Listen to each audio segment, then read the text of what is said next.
So, our final source we are going to consider is probably the one you have spent the least time talking about during your seminary education so far, but the one that is actually what I would say is the most prevalent and powerful in our culture right now.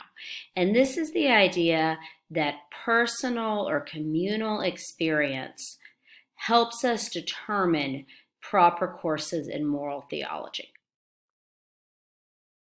This approach is sometimes also referred to as contextual theology, which is the idea that our context, uh, it's the idea that people speaking out of specific context have important insights or important powers of discernment, or that your context and your experience in that context may change or limit actually the actions which moral theology calls you to take. And like I said, given our contemporary context and our contemporary discourse, I would say discussions around the role of experience are probably across the board the most significant in our culture and in current Christian ethics. We've talked about the issues with reading scripture, which, as we've talked about, go at least as far back as the Reformation, actually much farther than that. We've talked about the breaks within different Christian denominations, about the role of tradition, and we've named some of the issues and concerns with natural law which relate to theological anthropology. Discussion of experience as a source is, even at this current moment, more complex and more diffuse, because this is an idea that in a certain sense we're just beginning to engage with. What you've seen, particularly as we talked about, for example, natural law, is that Christian theology has always had space for some understanding of the role of culture in shaping our moral reflection and our moral action. That is not new. But seeing, I guess as we move to talking about experience as a source, we have seen in contemporary times, really just getting back to the 60s, a sense not only that experience might give us deeper insight into points of theology derived from scripture and tradition, but and reason, but that experience could possibly even trump all of those. So where does this emphasis on the role of experience as a source for moral theology come from? I'm not going to try to provide a complete answer. I don't think I could. But one important development in this discussion of the role of experience is tied to liberation theology. I don't think y'all have talked yet about liberation theology in your former classes, so here is a brief overview. Liberation theology began in South America in the 70s and early 80s. And what happened is that a number of primarily Roman Catholic theologians looked around and realized they did not have an answer for the incredible suffering and poverty that most people in Latin America were faced with. They looked to the tradition and they didn't see any type of solution that didn't feel like some overly spiritualized pie in the sky by and by approach. And they found this incredibly problematic. They felt that confronted with this horrendous human suffering, the church should be able to provide an answer. The church should be able to help the people who are suffering speak and challenge the people in power, to challenge their oppressors. And so what they started to do is they started to look, they did two things. They A number of them were heavily influenced by Marxist economics, which is not as important for our point in this unit. But they did start engaging in Marxist analysis, and one of the things that emphasized is the role of the proletariat, the role of the people. But on the theological side, they started to ask, where are the forces for changing coming from? What is the spiritual impetus that is driving these? And what are the people themselves actually saying needs to change? Not what are our ideas as educated theologians and clerics, but what are we hearing from the people on the ground?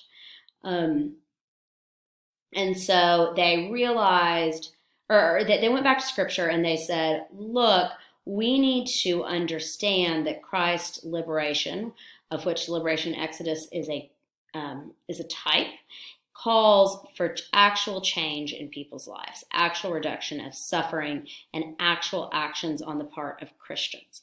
The analogy in the U.S., although it didn't use the name at this point, liberation theology, is of course the civil rights movement. This vast mobilization, primarily of the Black church, to say this suffering, this oppression, this discrimination we live under is unacceptable. You, white Christians, have an obligation to hear our voices, to hear what we suffer, and you need to work for real change. This is your obligation as Christians, and the church has failed us. So this is what... So we have the liberation theologians in South America, and then we have the civil rights movement in the United States, raising up the voices of oppressed minorities and saying, how does tradition, how does Scripture have room to hear these voices, to hear these challenges, to be able to say, no, there is something wrong here. And so James Cone is one of the earlier theologians in the United States who drew on both the legacy of the Black church movement and the civil rights and the ideals of liberation theology to really lift up in very specific terms this idea of the value of the power of personal experience for understanding theology. And so what you see him doing in this introduction to one of his books you read is hearing his own bibliographic experience as to why he felt that the theological sources he had been exposed to in graduate school when he was getting his PhD at North, I think it went to Garrett to get his PhD, were insufficient for two ways.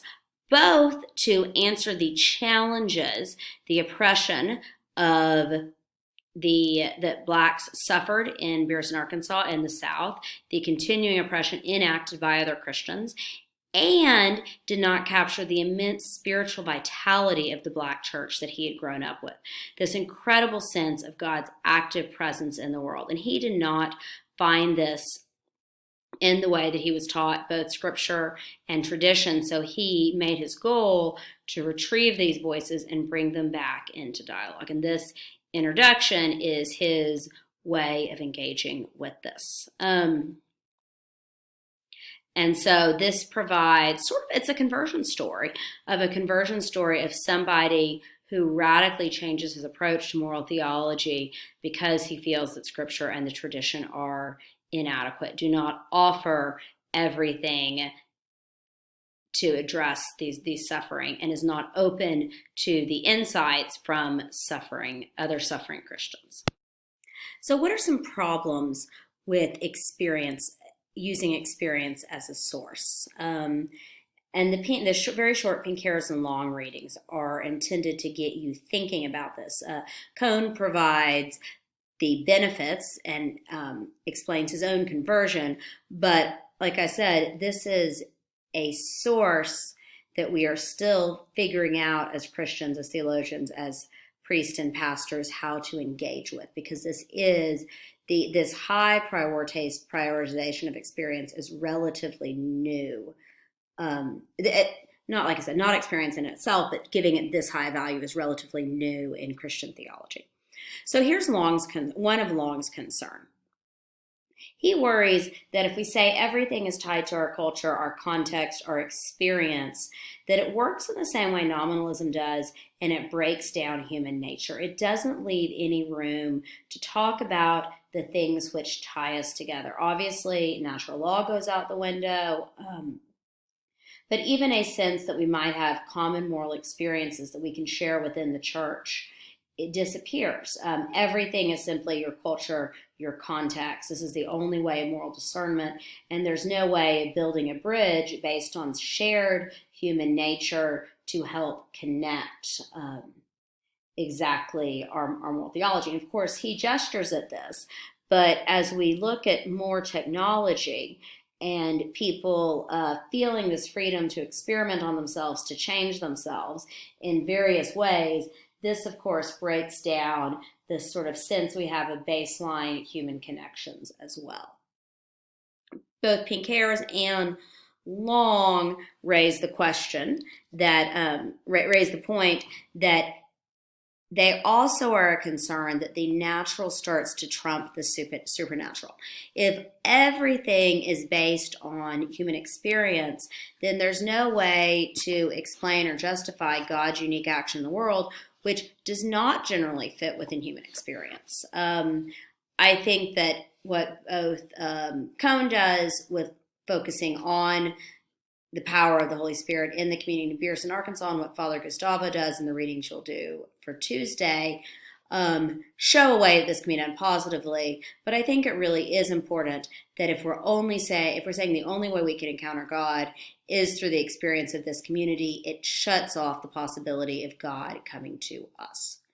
But Pinckaers raises an interesting, important point. He's very skeptical about experience. He is not a fan of liberation theologians, and he's writing in the 80s, so this is when liberation theology is just starting. People really don't know what it is. But he wants to remind us that when we're talking about virtue, experience here is actually really important.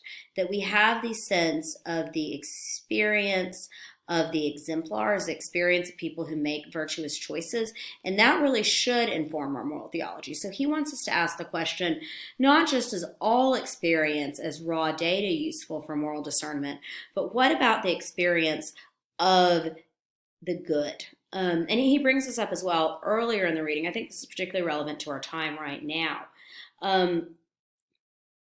If we're saying experience, it can't just be experience of oppression, but experience of times when people go beyond what we would expect of them, when people show the power of the transcendence, when people show that human nature that people can make better self-sacrificial choices, and these surprise us, and they open our moral imagination up. And he wants to remind us that experience should include these types of events, these types of actions, these types of, perhaps we could even say, supernatural inbreakings in people's lives as we're looking at experience, and that this really is important, as well as the experience of oppression when we're talking about what the role of experience in moral theology is.